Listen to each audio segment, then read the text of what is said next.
को भी अल्हम्दुलिल्लाह मैं भी ठीक हूँ। फिश ऑयल बच्चे को दिया है और बच्चा काफ़ी हाइपर एक्टिव है। ये मैंने काफ़ी क्वेरीज़ जो हैं इनबॉक्स जो है वो फुल है। एपीएम्स पे भी पूछा है, जो कि स्पेशली खुद से पेरेंट्स जो है वो सप्लीमेंट्स दे रहे होते हैं बच्चों को। तो आज थोड़ा-सा मैं आपको ये डिटेल्स में एक्सप्लेन करती हूँ कि फिश ऑयल जो है वो क्यों कुछ बच्चों को जो है प्रॉब्लम या हाइपर एक्टिविटी दे रहा होता है। सबसे पहले हिस्टामिन को पढ़ते हैं। हिस्टामिन जो है वो एक नेचुरल केमिकल है, जो कि एक कंपाउंड ऐसा है जो कि मैसेंजर का सेल्स के दरमियान में फंक्शन परफॉर्म करता है। चूँकि एक नेचुरल केमिकल है जो कि हमारी बॉडी के अंदर जो है ये पाया जाता है, और ये डिफरेंट किस्म के हिस्टामिन जो है इसके ऊपर रिस्पॉन्सिबिलिटी है सेल्स के दरमियान में इंफॉर्मेशन को फॉरवर्ड करना, इम्यून फंक्शन को दरमियान जो है रेजिस्टेंट का बायस बनना, गट हेल्थ को जो है मेंटेन करना, एलर्जीज रिएक्शंस का रिस्पॉन्सिबल होना, और ब्रेन के सिग्नल्स जो है उसके ऊपर इसका जो है इसकी रिस्पॉन्सिबिलिटी होती है। अब हमारे जो ऑटिस्टिक बच्चे हैं उनकी बॉडी को न्यूरोटिपिकल बॉडी से बहुत स्ट्रगल करना पड़ती है। गट हेल्थ जो है उनकी अच्छी नहीं होती कि ये इस केमिकल कंपाउंड को सही से प्रॉपर्ली तोड़ फोड़ सके। इनको क्यों ये वजह सामने दरपेश आती है और क्यों हमारे ऑटिस्टिक बच्चों को इंटॉलरेंसेस या हिस्टामिन जो है वो ब्रेकडाउन जो है मुश्किल होती है। वो इसलिए कि उनकी बॉडी के अंदर डायामीन ऑक्साइड अल्लाह ताला की तरफ से एक बॉडी गार्ड है, इंजाइम है, जो कि गट हेल्थ और गट की लाइनिंग को मेंटेन करता है। Poor dietary changes, poor nutrition की वजह से डायामीन ऑक्साइड का जब लेवल लो होता है तो हिस्टामिन का ब्रेकडाउन जो है वो सपोर्ट नहीं कर सकता। जब हिस्टामिन सही से प्रॉपर ऑटिस्टिक बच्चे की गट में हो ही नहीं रहा तो वो ब्रेकडाउन जो है वो हिस्टामिन इंटॉलरेंसेस करना शुरू कर देता है।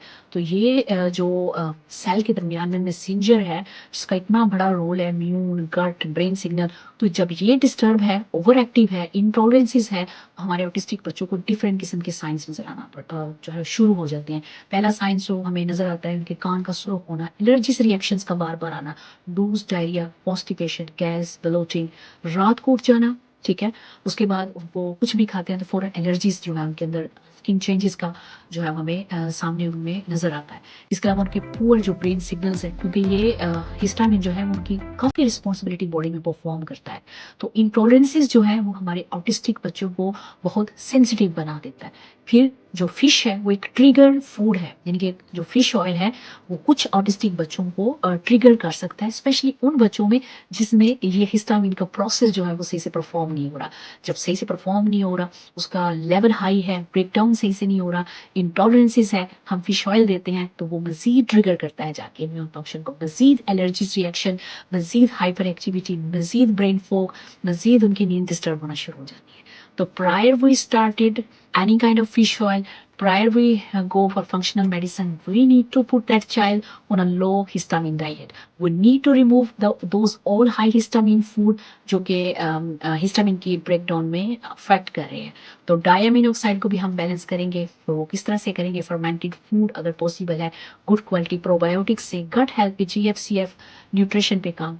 जब डायामीन ऑक्साइड बेहतर होगा, हिस्टामिन का इंटॉलरेंस जो है बहाल हो जाएगा, ब्रेकडाउन सही से होगा, जिससे हिस्टामिन की जो इतनी रिस्पॉन्सिबिलिटी है सेल मैसेंजर का जो काम करता है एक सेल से दूसरे सेल में जाके, वो बहाल शुरू हो जाएगा, इम्यून रिस्पॉन्स अच्छा हो जाएगा, गट हेल्थ अच्छी हो जाएगी। तो ये बेसिकली बिहाइंड हिस्ट्री और साइंस पीछे होती है।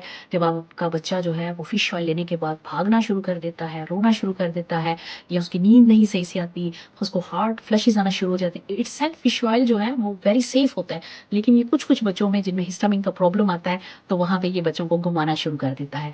तो हिस्टामिन को पहले फिक्स करें, लो हिस्टामिन डाइट पे जाएं, हाई हिस्टामिन फूड जैसे बादाम है, एग प्लांट है, इन फूड्स को रिमूव कर दें अपने बच्चे की डाइट में एटलीस्ट जो है 6 to 7 वीक्स। फिर आप ग्रेजुअली जो है वो फिश ऑयल को स्टार्ट कर सकते हैं। सेकेंड और भी एक रीज़न है फिश ऑयल की, जिन बच्चों को ये प्रॉब्लम करता है, क्योंकि फिश ऑयल जो है फ़ौरन से ऑक्सीडाइज़ हो सकता है रोशनी की वजह से। जैसे मेरे ऊपर ये लाइट है, ठीक है, हीट है, ये दोनों चीज़ें जो है एक फिश ऑयल को फ़ौरन से ऑक्सीडाइज़ करना शुरू कर देती है, जिससे उसकी क्वालिटी मुतासर होती है, जिससे हमें वो फ़ायदा देने की बजाय उल्टा बच्चे की बॉडी में नुकसानदेह साबित हो सकता है। इसलिए फिश ऑयल को मैं कहती हूँ कि आप फ्रिज में अच्छे से टाइट करके हमेशा रखें, और फिश ऑयल जो लें वो मर्करी फ्री हो, ऑर्गेनिक हो, अच्छी क्वालिटी का हो। और जब भी फिश ऑयल स्टार्ट करें लोएस्ट ओमेगा से स्टार्ट करें।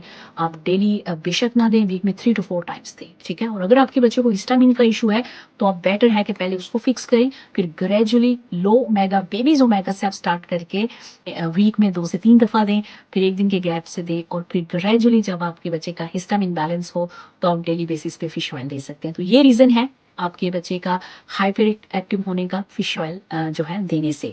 अगर आपके बच्चे को इस तरह का ये प्रॉब्लम फेस कर रहे हैं तो आप फिश ऑयल को स्टॉप करके सबसे पहले उसकी डाइट और न्यूट्रिशन पर फोकस करें।